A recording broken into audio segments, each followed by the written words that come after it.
Cooking for her is crazy. Everyone's favourite Duchess has made an surprise appearance on MasterChef in Australia, Chris. I really don't know what to do. Talk to you later. Bye. Sorry, I'm allergic to BS. Oh my God. It's the biggest piece of dog because I could just authentically be myself without so much preparedness. Why don't we pass it to you? Yeah, pass it on to Dawn. Oh, fine. Pass the Dutchie to the right-hand side. God, that was really bad. What have you got in your teeth? It doesn't work for you to shoulders back, breasts out, headlights going, and try to look as bitchy as possible. Meghan, off. Can I ask you, please, Meghan, what is your favorite dish to cook for the family? It's a tough one because I have a lot of palates to appease. Yes. My husband, being from the UK, loves a lot of meat, potatoes, cream sauce. California girl, I like grilled fish, grilled meats, lots of citrus. I just like using really pure natural herbs and spices. You know, again, if you can pull fresh herbs like, do you say herbs or herbs here? Do you say herbs? You do? The moment Meghan Markle stepped into the MasterChef Australia kitchen, it looked like the perfect stage for her latest image makeover. Everything seemed lined up for another polished television appearance. But within moments, one incredibly simple question stopped the entire performance in its tracks. It wasn't a trick question, it wasn't hostile, and it wasn't some impossible cooking challenge. Yet that one ordinary question quickly became the moment everyone was talking about. The question was as basic as it gets. What do you actually cook for your own family? That was it. No pressure to create a gourmet masterpiece, no demand for a celebrity chef demonstration. Just the kind of question anyone who regularly cooks at home could answer without thinking twice. Instead of giving a direct reply, Meghan paused, tilted her head, smiled. Some American actress went on a show in Australia, basically. Yeah. And evidently, Harry likes meat and two veg. She also revealed that the kids, Archie and Lilibet's palates, they're progressing very nicely. They'll even happily eat Brussels sprouts. And I think that's the real headline here. Kids liking Brussels sprouts. Who would have thought? Why can't she name the favorite meal? I've got a lot of palates to appease. So does every mother on earth. What are you saying? Of course, obviously, you have more than one child. You do, but somehow we managed to find an option. And most mothers or fathers, if they're the family cook, would have it at the ready. Okay, Megs, go. Trick that people do with pineapple, instead of just cutting it, Hold it steady, you ginger pots! to make the perfect little bite, you follow the wedge. When nature has given you all the cues on how to have a perfect taste of something. Oh, how fun is that? I love it. Oh my gosh, I work so hard. Called it a great question, and then somehow never named a single meal. That brief exchange instantly became one of the most replayed moments from the episode because viewers felt they had noticed something they could not ignore. Not one actual dish was mentioned. Instead, she explained that she has different palates to satisfy in her household. She shared that Harry enjoys meat, potatoes, and creamy sauces. She described herself as a California girl who prefers grilled fish, citrus, herbs, and fresh ingredients. But that was never the question. Nobody asked what Harry likes to eat.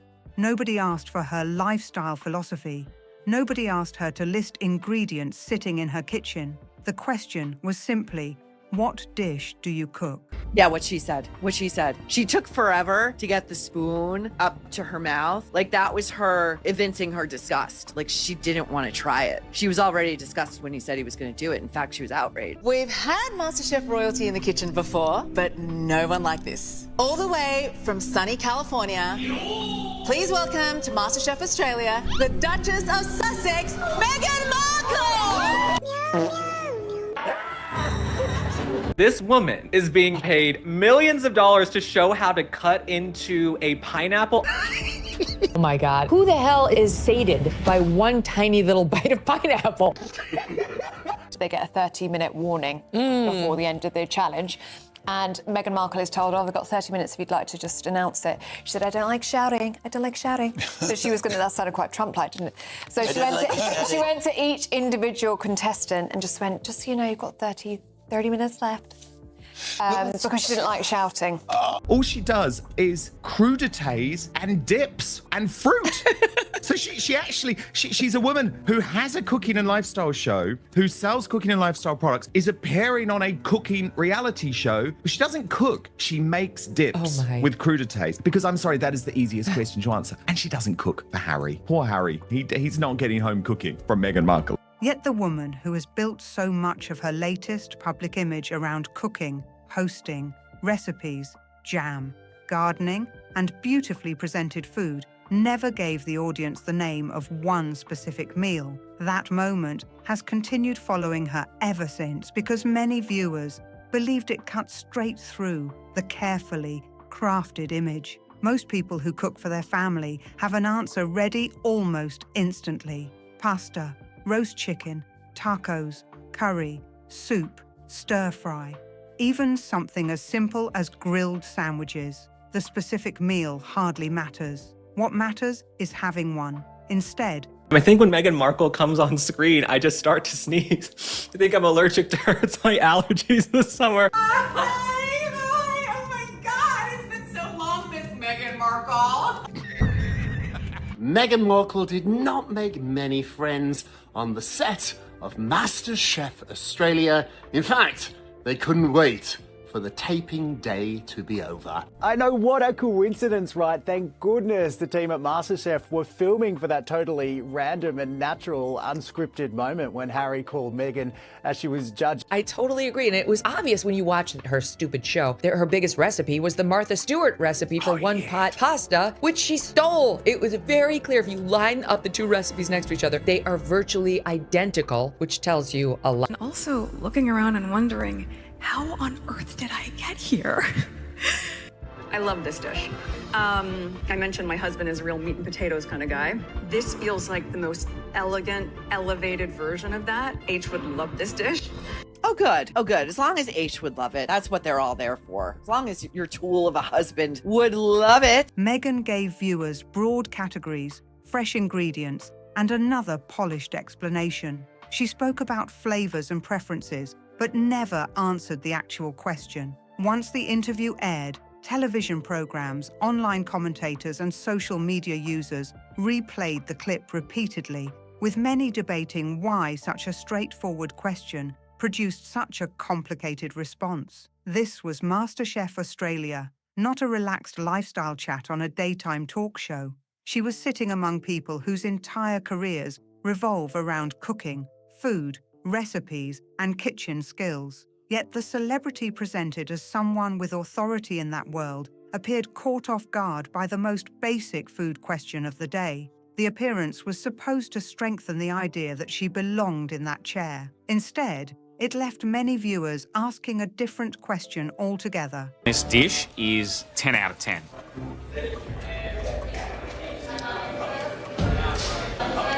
Making me nervous. This woman is really not oppressed. She's opportunistic. Turn up, do the job, smile, be nice, go home. Not that hard. Does Meghan Markle actually cook regularly, or has she simply become very good at presenting food in a way that looks beautiful and expensive on camera? Her response sounded more like someone describing a polished brand presentation than talking naturally about dinner at home. Pure ingredients, fresh herbs, grilled fish, citrus, different palates, meat and potatoes for her British husband, California freshness for Meghan. Every single box was checked. The more people replayed the episode, the more one detail refused to disappear. Every shot looked polished, every camera angle looked carefully planned, but there was still one thing missing: a real dish. Once viewers noticed that gap, the entire appearance started to feel different, and many began watching the rest of the episode through a completely new lens. Take the pineapple demonstration. Meghan presented a simple way of cutting and eating pineapple as though she was sharing a clever kitchen secret that most people had somehow missed. She carefully followed the fruit's natural sections, explained how it already gives you the perfect bite, and seemed to wait for everyone in the room to react with surprise. But it was still just pineapple. This was the same woman whose lifestyle brand depends on convincing people that her kitchen knowledge offers something fresh and unique. Yet one of her biggest moments on camera involved showing grown adults a different way to eat a piece of fruit. It was presented like a remarkable culinary discovery, but once the clip was replayed without the dramatic music, polished editing, and warm reactions around her, many viewers thought the moment felt surprisingly ordinary. Then came the carrot top pesto, another idea that looked perfect on paper for Meghan's public image. It was sustainable. It was inspired by the garden. It made use of something that many people would normally throw away. It sounded thoughtful, wholesome, environmentally friendly, and completely in line with the brand she has spent years building. But once again, it felt less like advanced cooking and more like the same style of decorative food content that audiences had already seen from her before. Dips, vegetables, fruit, herbs, fresh ingredients, and small kitchen tips presented as an entire lifestyle philosophy. That became the central issue many viewers kept pointing to. Meghan did not walk into the MasterChef kitchen as just another celebrity making a guest appearance. She arrived after creating a commercial identity centered around food and entertaining. She has a lifestyle series. She promotes products connected with hosting at home. She has repeatedly presented herself as the relaxed California host who effortlessly brings people together around a beautiful table filled with fresh meals. Her reactions during the competition also became part of the conversation. The contestants were preparing technically demanding dishes while racing against the clock under intense pressure. Meghan often answered with familiar compliments, slow nods, dramatic pauses, warm smiles, and carefully measured facial expressions that stayed consistent throughout the tasting.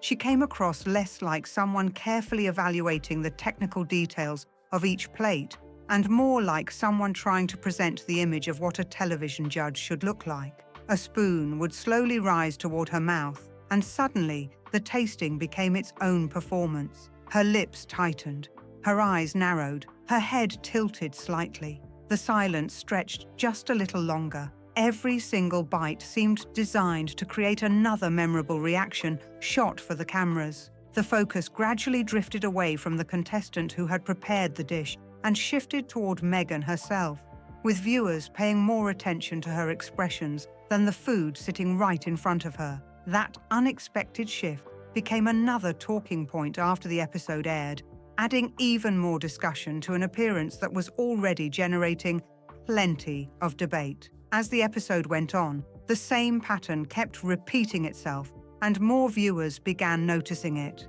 The food slowly faded into the background, the contestants received less attention, and Meghan's reactions became the main attraction. Instead of the dishes creating the biggest talking points, it was her expressions, pauses, and carefully presented moments that people kept discussing after the episode ended.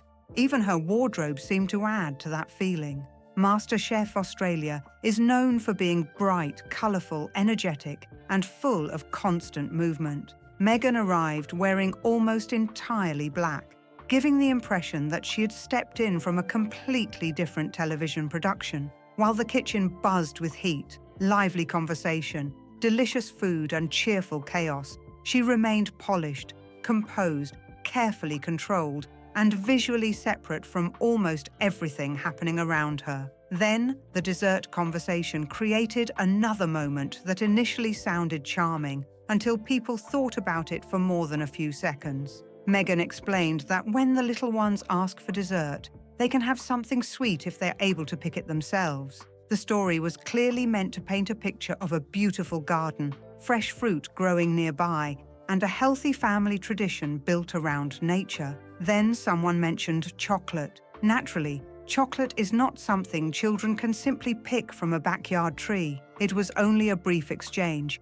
but many viewers felt it revealed the very same pattern once again. Meghan delivers a polished lifestyle line. The line sounds elegant and aspirational. Then everyday reality enters the conversation, and suddenly the picture feels much less practical. The audience is presented with another carefully crafted Montecito scene, Archie and Lily walking through a large garden, while Meghan transforms an ordinary dessert into a graceful lesson about nature and mindful living.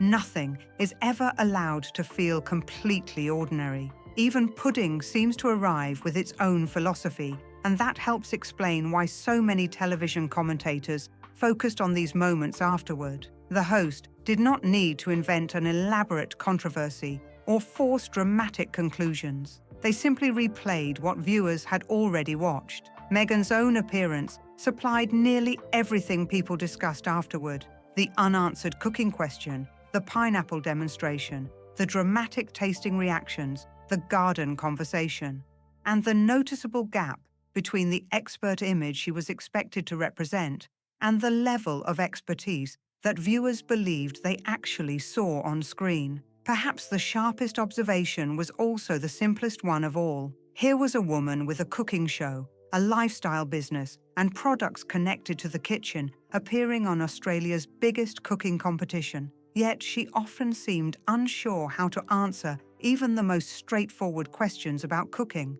That goes beyond being a small public relations setback. For many viewers, it raised difficult questions about the very foundation of the food and lifestyle image that has become such an important part of her latest commercial comeback, making the discussion far bigger than a single television appearance. Every new chapter of Meghan Markle's public image has seemed to arrive with the very same message. This time, people are told, audiences will finally see the real Meghan. This time, everything will be different. There will be no palace rules, no royal protocol, and no institution standing in the way of her showing who she truly is. MasterChef Australia handed her exactly that chance. The setting was welcoming, the introductions were warm, the questions were gentle, and there was no confrontation waiting around the corner. There was no expectation to revisit royal headlines or family disagreements. It was simply an opportunity to relax, enjoy the kitchen, and let her personality speak for itself. So what happened when she was given the freedom to simply be herself? For many viewers, the performance became even more noticeable. Her facial expressions quickly became a topic of discussion because some people felt they seemed to change whenever the attention shifted somewhere else. While another person was speaking, Meghan was sometimes seen holding a fixed smile, briefly closing her eyes, leaving her mouth slightly open, or rubbing her temples as if waiting for the focus to return to her side of the set. The pattern appeared often enough that many viewers said they started recognizing it before the camera had even finished the shot. This is someone with years of experience working in television. She understands cameras, lighting, timing, reaction shots, and exactly how scenes are captured from multiple angles. Yet the more she appeared to concentrate on looking completely comfortable and natural, the more carefully managed the entire appearance seemed to some members of the audience. That alone could have been enough to spark conversation. Then Harry entered the picture. Right in the middle of a cooking competition, Meghan suddenly received a video call from her husband. Contestants were still racing to finish hot dishes under strict time limits. Judges were supposed to be focused on tasting and evaluating the food. The competition had finally built momentum. Then everything paused so Harry could appear as a small face on a phone screen. We have already looked at why many people described that video call as carefully staged and slightly awkward. But within the wider MasterChef discussion, it mattered for another reason. Meghan had been invited as the featured guest, yet the episode still shifted toward Harry to create its biggest royal moment. The instant his face appeared, the spotlight seemed to move away from the cooking. Meghan announced that her husband had joined the call, introduced him to the judges, showed him the dishes, and drew the room into another Sussex family moment. Meanwhile, the contestants who had spent hours preparing challenging dishes suddenly found themselves sharing attention with a family video call that had little to do with the competition itself.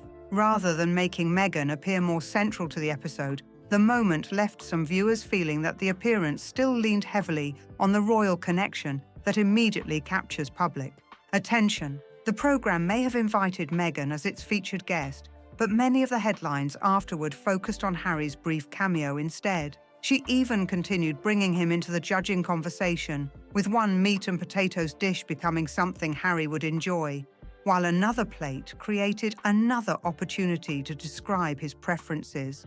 Wonderful. Every conversation somehow found its way back to Harry once again. Even though Prince Harry was nowhere near the MasterChef kitchen, his presence seemed to hang over much of Meghan's appearance. His connection to the royal family continued drawing attention, and that made another behind-the-scenes story even more interesting. During filming, Po Ling Yeo reportedly welcomed Meghan with words that described her as MasterChef royalty. It sounded like an enthusiastic compliment made in the spirit of a television cooking competition. But later reports claimed that the wording became the source of tension behind the scenes, with suggestions that Po was left upset after the exchange. By the time the episode finally reached television, viewers noticed something different. The original royal wording had disappeared. In its place was a much more carefully controlled introduction describing Meghan as a global icon, philanthropist, and humanitarian.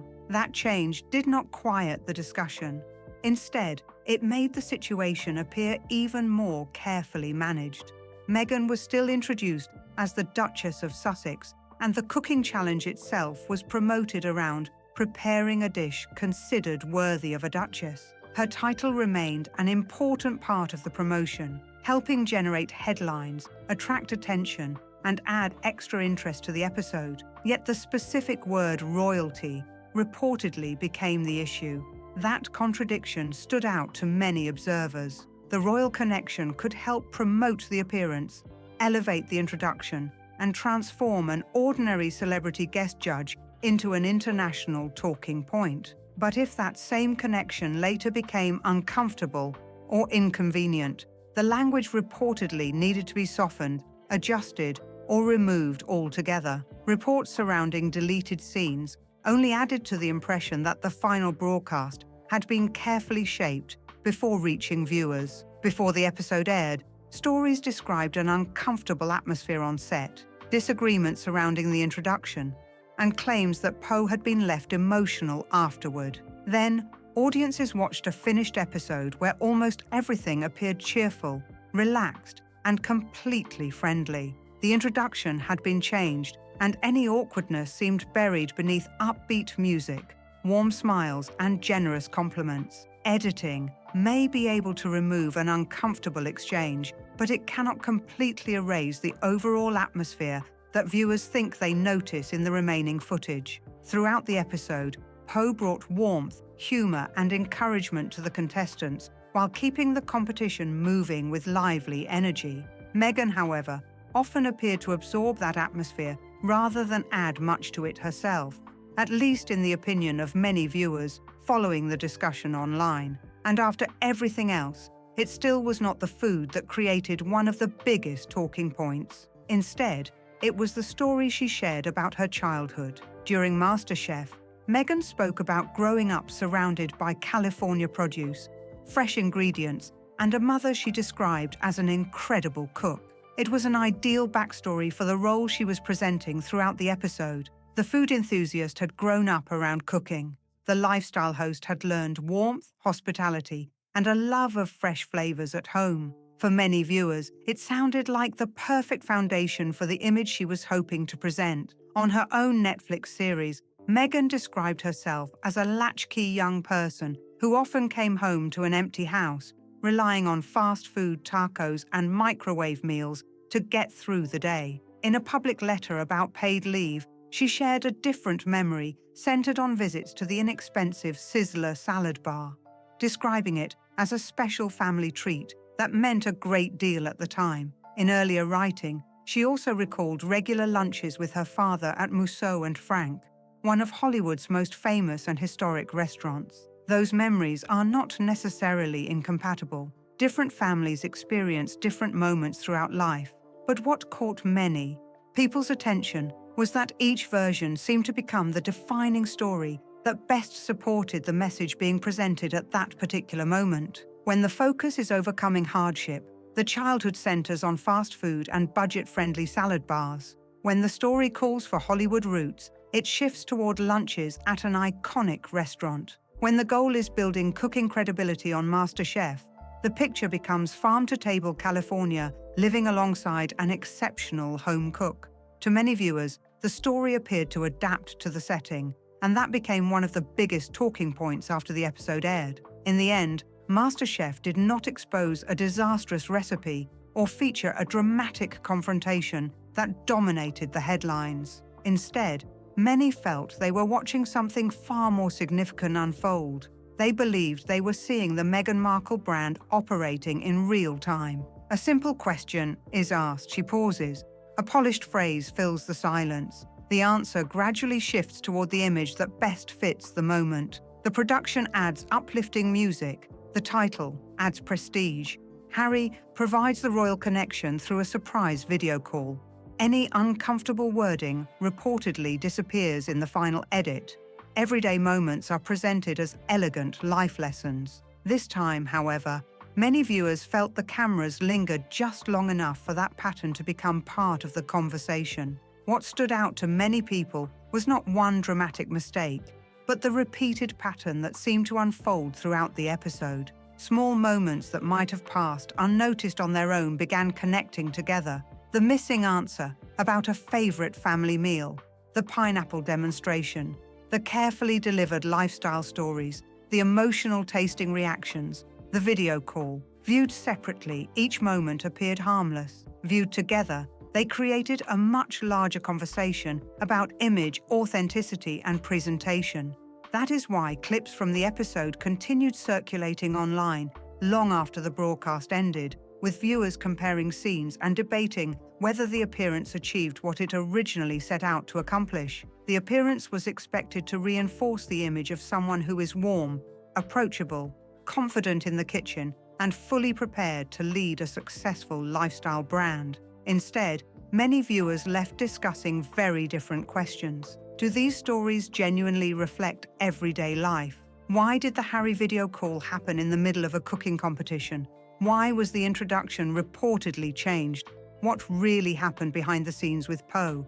And why do different versions of Meghan's childhood seem to take center stage depending on the audience and the occasion? Those questions became part of the wider conversation surrounding the episode. Rather than focusing on the contestants' technical skills or the winning dishes, much of the online discussion centered on Meghan's role, her answers, and the overall presentation. For a program built around cooking, many viewers felt that the biggest headlines had surprisingly little to do with the food itself. The ratings may have been impressive. Curiosity has always been powerful enough to attract viewers. But attracting an audience and convincing that audience are two very different things. After years of building toward this moment, Meghan finally received the exact platform she appeared to want. A bright television kitchen, welcoming hosts, beautiful food, supportive contestants, complete creative freedom within the format, and no palace standing in the background. Everything seemed perfectly set up for success. Yet, despite every advantage, one straightforward question became the moment people remembered most. What do you cook for your family? After the lifestyle series, the products, the recipes, the gardening stories, the hosting advice, and the carefully built food brand, Meghan Markle still never named a single dish. That is why this television debate continues to resurface. Many viewers felt the episode spoke for itself without needing extra commentary. The discussion grew from what was shown on screen, and that is why people are still replaying those moments today. Whether people agreed with the criticism or defended Meghan's appearance, one thing became difficult to dispute. The episode generated far more discussion than anyone expected. In many ways, the conversations that followed became just as memorable as the competition itself, keeping the MasterChef appearance in the headlines well beyond its original broadcast. What do you think? Did the MasterChef appearance strengthen Meghan's lifestyle image, or did it raise more questions than it answered? Share your thoughts in the comments below. We'd love to hear your perspective. And if you enjoyed this breakdown and want more in-depth coverage of the latest royal stories and headline-making moments, don't forget to like this video, subscribe to this channel, and turn on notifications so you never miss our next upload.